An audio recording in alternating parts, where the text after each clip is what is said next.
नमस्कार दोस्तों, बहुत बहुत स्वागत है आपका अपने यूट्यूब चैनल रीवा कदम में। बहुत सारे हमारे ऐसे रेलवे स्टेशंस हैं जो कि रीवा से सीधी के बीच में पड़ते हैं, जहां पे काम बंद है। हालांकि वहां पे मटेरियल पूरे तरीके से गिर चुका है, लेकिन काम बंद होने की वजह है वहां किसानों का विरोध।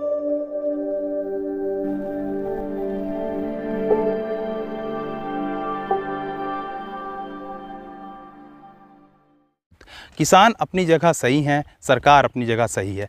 किसानों की जब ज़मीन ली गई तो उनको नौकरी और मुआवजे का वादा किया गया, लेकिन किसानों ने थोड़ी सी चालाकी दिखाई। अगर किसी के पास 100 डिसमिल की ज़मीन है, मतलब कि अगर उसकी 1 एकड़ की ज़मीन अगर रेलवे में फंसी है, तो उसने उसे लगभग 100 या 50 लोगों को बांट दिया। अब 50 लोग दावेदारी पेश करते हैं नौकरी और मुआवजे की, जो कि रेलवे नहीं दे सकता।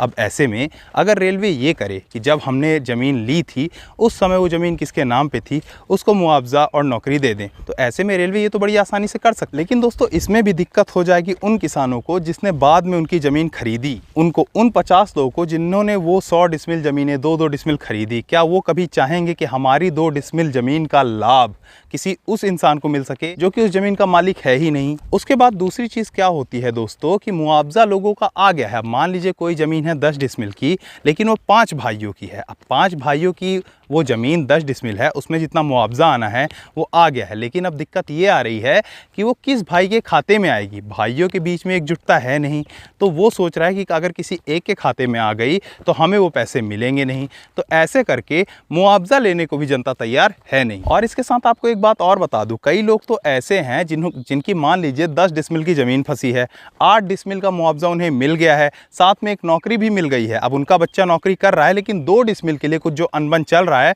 उसके कारण उसने रेलवे का काम रुकवा रखा है। तो ऐसे में होगा ये कि जो 8 डिसमिल का मुआवजा मिला है वो भी उसे वापस करना पड़ेगा।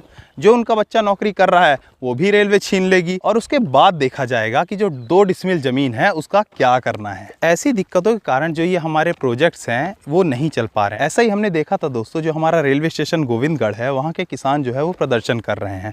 उनकी मांग है कि उन्हें मुआवजा तो मिला है, लेकिन उन्हें नौकरी भी देनी चाहिए। अगर किसानों की बात सुनी जाए तो उनकी बातें भी गलत है नहीं, क्योंकि उनसे वादा किया गया था कि आपकी ज़मीन अधिकृत करते हुए आपको मुआवजा व नौकरी दोनों का प्रावधान दिया जाएगा, लेकिन आज के टाइम पे उन्हें नहीं दिया जा रहा है। अब वजह हमें तो देखने में साफ साफ लग रही है कि किसानों के साथ अन्याय हो रहा है, लेकिन इसके पीछे बहुत सारे रीज़न हो सकते हैं दोस्तों।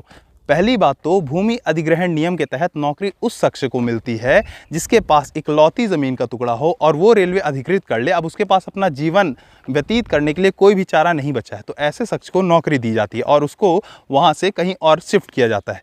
लेकिन कई सारे लोग ऐसे हैं जिनके पास उसके अलावा और भी कई टाइप की ज़मीन है, तो ऐसे में नौकरी देने का प्रावधान नहीं है। तो वहाँ पर कई सारे ऐसे लोग भी प्रदर्शन कर रहे हैं जिनके पास उस ज़मीन के अलावा, जो कि रेलवे में फंसी है, उसके अलावा भी ज़मीनें हैं। हम ये बिल्कुल नहीं कहते कि हमें हमारे किसानों से सहानुभूति नहीं है। देखिए, ये जो विकास का कार्य है ये हम सभी के लिए है और ये होना बहुत ज़रूरी है। तो अगर आप इसके बीच में आएंगे तो आप इस विकास के दौर में बाधा के तौर पे देखे जाएंगे। तो ऐसा ना करें। अगर आपको कोई समस्या है तो आप अपने विधायक, सांसद जी के पास जाके मदद की गुहार लगा सकते हैं। अगर कोई नहीं सुनता तो मैंने ये वीडियो बना रखा है, इसको देख के आप समझ सकते हैं कि किस तरीके की आप प्रोसेस कर सकते हैं। अगर आपको प्रोसेस नहीं पता है तो ये वीडियो आपके बहुत काम आने वाला है, जो कि आप जाके देख सकते हैं। तो मेरी उन किसानों से हाथ जोड़ के निवेदन है कि हमारा जो रेलवे मुख्यालय जबलपुर पड़ता है, वहाँ आप जाके वहाँ के अधिकारियों से ऑनलाइन अपॉइंटमेंट लेके उनसे बातें कर सकते हैं और अपनी समस्याएं बता सकते हैं। अगर उन्हें लगेगा कि आपकी समस्या जायज़ है तो इसके लिए ज़रूर एक्शन किया जाएगा। और अगर वहाँ भी बात नहीं होती तो हमारे देश में न्याय व्यवस्था है, आप वहाँ जाके कोर्ट के दरवाजे खटखटा सकते हैं। लेकिन आपसे पराया मेहरबानी, अगर आप इस विकास के रास्ते के बीच में बाधा बनेंगे तो कहीं ना कहीं आपको दोषी माना जाएगा। और मैं आपको बता दूं,